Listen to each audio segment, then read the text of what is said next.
Disney fans and haters alike, brace yourselves because your nostalgia is about to be shaken to its core. Today we're diving into the most disturbing Disney theories out there. From eerie character connections to the secretly sinister symbols used by characters and Disney Parks employees, get ready to make your final wish upon a star. Let's explore the twisted Disney theories that will ruin your childhood. Scarred for life. Ask any millennial about their most traumatizing movie moment, and many are sure to mention the stampede scene from Disney's 1994 classic, The Lion King. But as fans grew up, some began to wonder, what happened to Mufasa's body? Well, we might finally have the answer, and it's not pretty. The last time we see Mufasa's body, Scar is standing beside it as Simba runs away pursued by the hyenas. Later, after some coming-of-age shenanigans with Timon and Pumbaa, we flash back to the Pride Lands where we see Scar and an encaged Zazu. In the scene, Scar picks his teeth with bone fragments before producing a skull and holding it in his paw. Disturbingly, some eagle-eyed fans suggest this skull belongs to none other than Mufasa, and that Scar ate his dead brother and kept his bones as trophies. I mean, it certainly looks like a lion skull, but you might be thinking, later in the movie it's heavily implied the hyenas attack and eat Scar upon his defeat. So if this is in fact Mufasa's skull, you'd assume it was the work of the hyenas and not Scar himself, which is still pretty disturbing, but it may not be that simple. It's true that spotted hyenas, the species shown in The Lion King, are known scavengers and will eat just about anything. To them, an abandoned lion carcass is nothing short of an all-you-can-eat buffet, so logic follows they ate Mufasa's remains. But here's the kicker. Hyenas are known for their practice of osteophagia, that is, the act of eating bones. So if the hyenas had eaten Mufasa, it's likely there'd be nothing left of him at all. So the question remains, is it really possible that Scar is responsible? While it has been proven that lions can eat other lions, it's exceptionally rare and only happens in extreme situations. Most recorded instances of lions eating other lions happen during territorial disputes where a lion attempting to take leadership of a pride will kill and occasionally eat cubs to assert dominance. So in reality, Scar would have been more likely to chow down on Simba had he stuck around. As for the skull, while it does resemble a lion skull, it's arguably closer to a baboon skull, a creature frequently eaten by lions. All that aside, the inclusion of the skull may be more symbolic. While most Disney movies are based on fairy tales and folklore, The Lion King is loosely based on William Shakespeare's tragedy Hamlet. In one of the play's most famous scenes, the titular character holds up a human skull during one of his monologues. So it's quite possible the skull Scar pulls out is merely a reference to Hamlet's most recognizable motif. Nevertheless, I still wouldn't put it past Scar to keep his brother's skull if the opportunity presented itself. What do you say, Scar? I'm surrounded by idiots. The Disney Point. If you've ever visited a Disney park, it's easy to see that everything from the rides to the snacks are meticulously designed to delight guests at every turn. But some visitors have noticed something potentially sinister about a specific gesture used by park staff. If you ask a Disney park staff member for directions, you'll see that instead of pointing with just one finger, they always use two. While seemingly pretty innocuous, some have suggested this gesture has disturbing origins. You see, Walt Disney was a prolific smoker and reportedly worked through around 3 packs of cigarettes per day. This meant he was constantly gesturing with 2 fingers because a cigarette was dangling between them. In an effort to hide this habit from the kids who visited the parks, Disney began doctoring the pictures to edit the cigarettes out, meaning Walt always looked like he used this strange 2-finger point. When astute parkgoers began making the connection between the way cast members were pointing in pictures of Walt, they concluded it was meant as an homage to Disney's smoking habit. But in reality, the similarity between the two gestures is much more likely a simple coincidence. Reportedly, the real reason cast members always point with two fingers is to universally enhance guest experience. Disney parks welcome visitors from all over the world, and in some cultures, particularly Asian cultures, pointing with your index finger is considered extremely rude and disrespectful. So, Disney cast members are instructed to point with their index and middle fingers together, providing the most polite guidance possible. While the truth behind the Disney point isn't so mysterious after all, there's another baffling hand gesture connected to the company that's been right under our noses from the beginning. Some fans have noticed various Disney characters across the decades using this peculiar hand gesture, often in place of pointing. And once you see it, you can't unsee it. It crops up just about everywhere, from Snow White to Cinderella, Alice in Wonderland, Sleeping Beauty, Beauty and the Beast, Hercules, and these are just the ones I found so far. But what does it mean? When looked at side by side, it's easy to draw parallels between the gestures seen in various Disney cartoons and a real-world hand gesture known as the Sign of the Horns. Often used in rock concerts, the gesture has gained a rather sinister reputation, with claims that it symbolizes support for the devil. Is Snow White a secret rock and roller, or an acolyte of the Dark Lord himself? Well, a conspiracy that Disney is subliminally encouraging children into Satanism is sure to turn a few heads. In reality, folks may have been misinterpreting the sign's true meaning. Originally, these devil horns come from superstition and are actually a sign used to ward off evil, not embrace it. On top of that, some people, like Tony Sirico of Sopranos fame, do simply point with a horn-like gesture, so it could just be a way of animators adding a little variety to a scene. While we can't rule out that Disney intentionally included this symbol, it's still a little uncertain just why this hand gesture appears so frequently. Can you explain this mysterious symbol? Mother Megara.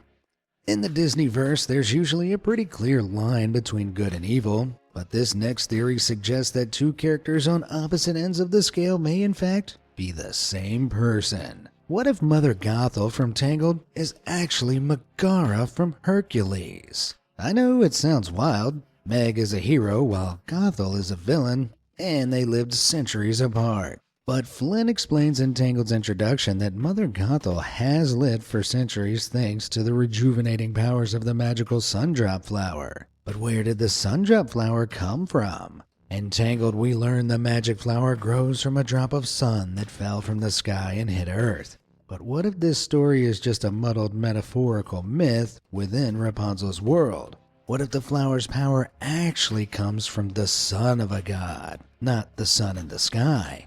Think about it. The animation of the golden droplet in Tangled's closely mirrors the scene of Hercules falling to Earth. Hades even calls Hercules Sunspot multiple times in the movie. Plus, remember how immortality in Hercules is depicted with a golden glow? That's strikingly similar to the Sundrop Flower and Rapunzel's glowing hair. The theory suggests that after Hercules gave up his immortal life to be with Meg, and he subsequently died a mortal death, Meg became obsessed with possessing anything representing her lover. The flower, of which the immortality-given powers and glow may have seemed to represent Hercules, left Meg desiring ownership of it. If Mother Gothel really is Meg, this might explain how she became so twisted over time. Meg was heartbroken after being abandoned by her ex-boyfriend before meeting Hercules. Then Herc gave up his immortality for her, only to die later, leaving her devastated and abandoned once again. Over time, her cynicism towards love returned, making her self-absorbed, vain, and obsessive. If the golden flower entangled is linked to Hercules, it could be the last remnants of him, ironically keeping Meg as Gothel alive, and later flowing through Rapunzel, whose hair carries the flower's power. Perhaps the biggest piece of evidence of all is both Meg and Gothel use a certain unique phrase. Oh, stop it, you big lug. Get out of there, you big lug, while you still can. Coincidence? Despite all the evidence, there's one big problem. Gothel uses the Sundrop Flower to maintain a youthful appearance. If she were Meg, she should surely look pretty much identical to how we see Meg and Hercules, right? Then again, the animation styles are different, so how can we know for sure? Well, we can't. So I'll leave it up to you to decide. If the Mother Megara theory hasn't convinced you, there's another Gothel origin theory you might find a little more fruitful. If you've seen Tangled, you'll know Rapunzel's tower is covered in paintings and symbols. But did you know one of them may offer another hint to Gothel's former identity? Some say this red apple is evidence that Gothel is actually the evil queen from Snow White. Consider this, both are obsessed with making themselves appear youthful and use magic to achieve this. In Snow White, the evil queen falls off a cliff, but we never see her body. And remember where Mother Gothel found the sundrop flower? At the bottom of a cliff. She even wears a similar dark cloak and is almost a dead ringer for the evil queen in her old form. Not only that, but both stories are thought to be set in Germany, in line with their fairy tale origins, though some suggest Tangled could take place in Poland. Neither location has been officially specified, but a larger issue with this theory is the timeline. Snow White is estimated to be set in the 1500s, while Tangled is thought to occur no earlier than the late 1700s. If Gothel is the evil queen, she would have been at the bottom of that cliff for over 200 years before finding the flower, which seems improbable given Gothel's reliance on it to maintain her immortality. But which Mother Gothel origin theory do you think is more plausible? Let me know in the comments below. Pudge controls the weather. Lilo and Stitch is one of Disney's most emotional and arguably underrated movies. But one fan theory casts a sad shadow on the story with a tragic yet credible twist. When we're first introduced to Lilo, we see her arrive late to hula class because she was paying a weekly visit to Pudge, the fish, to bring him a peanut butter sandwich. When asked why she visits him, Lilo says it's because Pudge, a fish, controls the weather. Pudge controls the weather. While this might just seem like a way to highlight Lilo's character quirks, some fans believe her obsession with Pudge has dark origins. Later in the movie, it's revealed Lilo's parents died in a car accident on a rainy night, and it's implied the bad weather was the cause of the crash. But who does Lilo believe controls the weather? Pudge. So it's quite possible that Lilo thinks Pudge is responsible for her parents' death and feeds him in the hopes he won't bring rainstorms and cause more accidents. But how exactly would an ordinary fish have the power to manipulate the weather? Well, some fans have suggested Pudge isn't really a fish at all, but actually Maui from Moana. And the evidence is surprisingly compelling. For starters, Lilo and Stitch is set in modern-day Hawaii, while Moana is set in ancient Polynesia, albeit a fictionalized version. Both locations are part of the Polynesian Triangle, and we also know that Maui lived for over 1,000 years before he met Moana, and is essentially immortal, meaning it's likely he lived through to Lilo's era. As a demigod, Maui can control the sun and wind, and is able to shapeshift into a variety of animals, including fish. So if you add it all up, it's plausible that a transformed Maui might have caused a rainstorm, leading to the accident that killed Lilo's parents. But why would Maui do this? In Moana, we see firsthand that Maui can be mischievous and sometimes careless when it comes to his powers. Despite appearing reformed by the end of Moana, it's possible that Maui could have returned to his antics unknowingly or knowingly, causing the tragedy in Lilo's life. Well, that certainly paints Maui's most famous song in a new light. Hey Lilo, you're welcome. Dang. The loincloth hypothesis. Disney's Tarzan has sparked many fan theories. There's even one claiming he could be Anna and Elsa's brother after their parents washed ashore post-shipwreck. But today we're addressing the biggest question of all, a little more literally than any of us will feel comfortable with. The question, why does Tarzan wear a loincloth if he was raised by gorillas? When going about their lives in the jungle, gorillas let it all hang out. So how is it that Tarzan comes up with the idea to wear a loincloth to protect his modesty? Well, there's one outrageous theory that might offer an answer, and it's even backed by science. According to researchers, relative to total body size, humans have larger private parts compared to our closest ape relatives, including chimpanzees, orangutans, and gorillas. Even the largest gorilla males that are more than twice as heavy as the average human male have Mr. Gorilla Jr.'s half the size in comparison. So logic dictates that Tarzan likely had a larger manhood than the gorillas he grew up with. Alongside his lack of fur, this could have easily led to teasing and bullying from the other gorillas or violent jealousy. So in a nutshell, Tarzan might have started wearing a makeshift loincloth simply to fit in or not make his fellow gorillas feel so inadequate. I guess unlike this theory, some things really are just too big to be kept uncovered. Baby Reindeer. One of Disney's biggest hits, Frozen, tells a heartwarming story of sisterhood. But did you know the movie may also be hiding a chilling detail related to motherhood? As you probably know, the movie features a lovable reindeer called Sven, the sidekick of certified fixer-upper Kristoff. However, the truth behind the duo's history takes a dark twist when you start to notice the eerie similarities between the lining of Kristoff's tunic and Sven's fur. This led some fans to a worrying conclusion.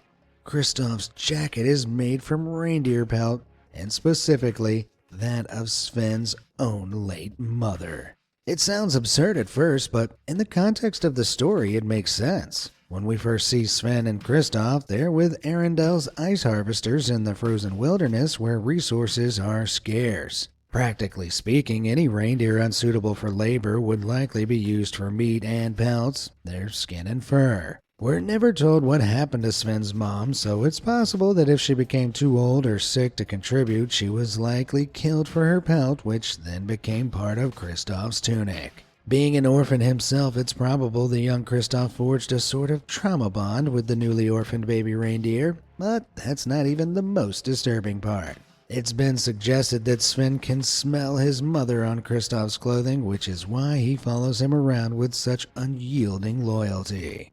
But it gets worse. In real life, scent plays a huge role for reindeer calves in identifying their mom. If Kristoff is wearing the skin of Sven's mother and thus her scent, it's very possible the baby reindeer grew up believing Kristoff is his mother. So in truth, you could say Sven's relationship with Kristoff may be less buddy-buddy and more mama's boy. Now that's darn creepy. Let's hope it's just a wacky theory. But the creepy details don't end there. Frozen is full of Disney's signature Easter eggs. Mickey Mouse hidden in a bookshelf, Rapunzel arriving at Elsa's coronation, but there's one other shadowy figure in attendance I'll bet you never noticed. Could it be Slender Man? Well, probably not. Despite being an authentic part of the movie's animation, it's most likely the lack of face is more a case of animator slip-up than actually being the famous internet horror story star. But maybe that's what Slender Man wants you to think. Beastly bombshells.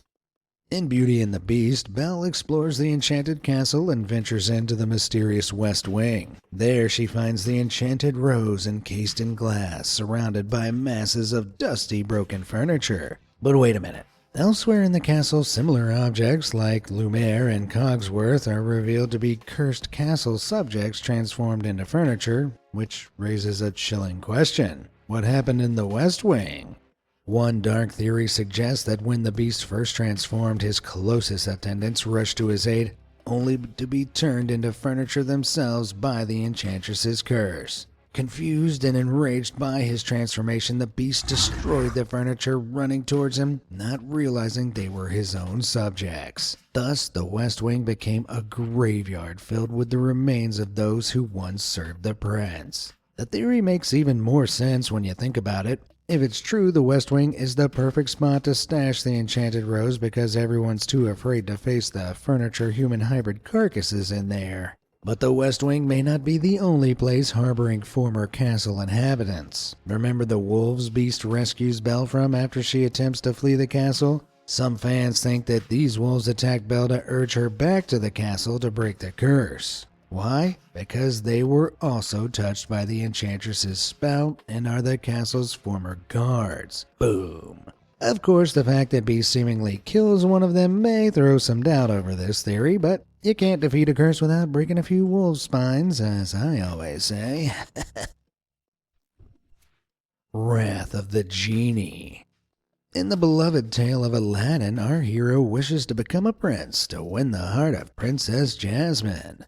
In the end, he prevails and they all live happily ever after. But have you ever stopped to wonder how the genie's magic would really work to fulfill such a wish? Well, one theory may have the answer, and it's truly horrifying. When Aladdin wished to become a prince, the theory goes that rather than just granting him wealth and status, the genie made Aladdin a true prince by secretly integrating him into an existing royal family's bloodline. In the context of Agrabah, a prince by definition would typically mean the son of the reigning monarch, which in this case is the Sultan. So technically speaking, the most straightforward way to make Aladdin a prince was to make him the son of the Sultan. But that means, that's right, it would make Aladdin Jasmine's brother. The genie is known for his playful and mischievous nature, and so by making Aladdin Jasmine's brother, he would technically fulfill the wish with gross consequences. However, this theory kinda falls apart considering that Aladdin becomes Prince Ali of Ababwa, not Agrabah, meaning the likelihood of him becoming related to Jasmine is 0 to none. But that doesn't mean there aren't other potentially sinister consequences to the wish. Aladdin's wish was not to seem like a prince, but to be one. This implies a kingdom to rule. Thus, the genie had two options: overthrow an existing kingdom's rulers or create a new one. Given that Jafar hadn't heard of Ababwa, it's possible the genie created an entire kingdom out of thin air. This means creating citizens, buildings, animals, and an economy. But how did he do this? Did the genie create life or kidnap people? When Jafar undid the wish, what happens to these people? Did genie erase them? The implications are terrifying. While these are just theories, it does make you wonder about the mechanics of the genie's wish-granting abilities. So if you ever find yourself in possession of a magic lamp, best to be as specific as possible with your wishes. You've been warned. Dead men tell no tales. Famously known as the happiest place on earth, a visit to Disney's theme parks is on almost every kid's bucket list. However, what I'm about to show you may make you think twice about stepping onto their grounds. Over the years, there have been numerous claims of ghostly presences lurking at various Disney parks, and some have allegedly been caught on camera. Check out this clip from 2009 captured by a worker reviewing CCTV footage of a maintenance test at the California Park's Tower of Terror.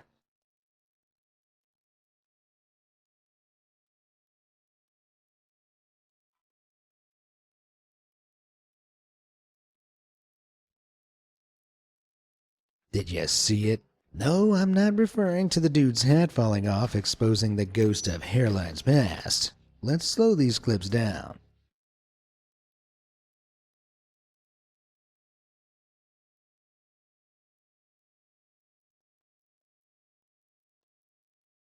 Spooky, huh?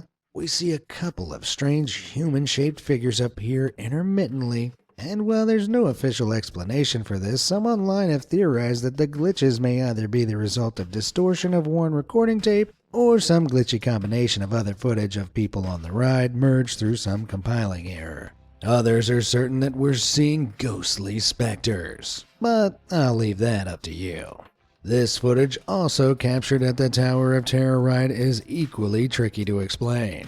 Just outside the window, it looks like a ghost is sitting on the ledge and then vanishes. One possible explanation outside of anything paranormal is that the ride does include ghostly holograms, though it's difficult to make out any glass the hologram may be being projected onto. While these creepy clips may simply be a result of light trickery or camera glitches, we can't say for sure. But this isn't Disney's only potentially deadly secret. Because of course, to haunt Disneyland you presumably need to pass away there.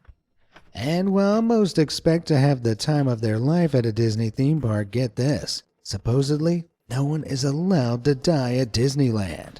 This popular theory suggests that Disney can claim no one has ever met their maker in their parks because they ensure any victims are taken off the property before being officially declared deceased. Unsurprisingly, Disney has never directly addressed these accusations, but some former employees claim it's company policy to avoid on-site declarations of guests passing away. But is it really true? The legitimacy of this legend hinges on the distinction between actual death and declared death. In California, the site of the original Disneyland, legal declarations of death can usually only be done by a physician or coroner, and not paramedics. So if paramedics were called to Disneyland and someone passed away, the official certification wouldn't happen until reaching a medical facility. So regardless of any fabled no-death policy on Disney's part, it's kind of the law. In reality, though, there have been instances of these kinds of declarations on Disney property when the appropriate authorities have been at the scene.